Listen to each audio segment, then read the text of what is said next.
Ама сакам да те прашам како ти се доведе до тоа дереџа да завршиш во затвор. Објасни го тоа, еве, за можеби публиката што никогаш не го слушнала тоа. Добро, јас имав, мислам, тој познаник ми е као, го знаев дека е нормален тип. Го знаев као пие на по паркови, го гледав пиеше алкохол оваона, и го знаев како алкохоличар. И го поканив кај мене на лајв, дојде, му зедов тестина, пива пиевме, смешен беше лико, сака, може тоа да изгледало бизарно од една страна, ама јас сакав такви бизарни работи, екстремни работи, да правам брутални работи, што еднаш се гледа тоа и не можеш поќе да го видиш. И тука тој, не знам, ја почнав да, не почна тој да стенка на лајвот, и на тому беше на публиката смешно, и кога видов дека ја тоа пали, почнав и јас да стенкам.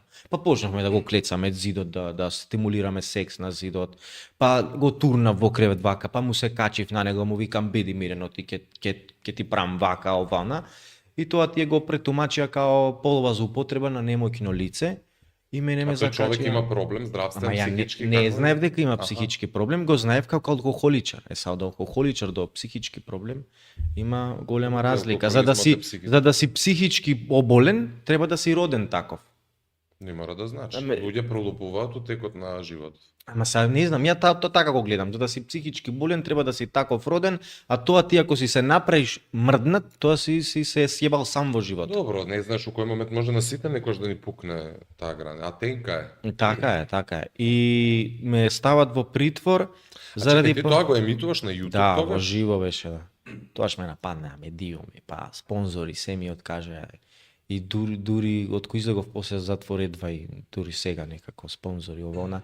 Иначе не сакаше никој да ме спонзорира заради тоа што ме правеа педофил. Тоа е стварно екстремна содржина, мислам, од оваа гледна точка. Да, ама јас немав намера, боже сачувај, маж да имам на лајв. Као прво YouTube ќе ти го избриши лајв стримот ако има нешто такво. Добро, и како се идеше цела таа процедура? Они го тумачат видеово, те обвинуваат и што се случува после тоа? Па јас види, признав вина, ама не дека, од јас мене ме водеа на став 1.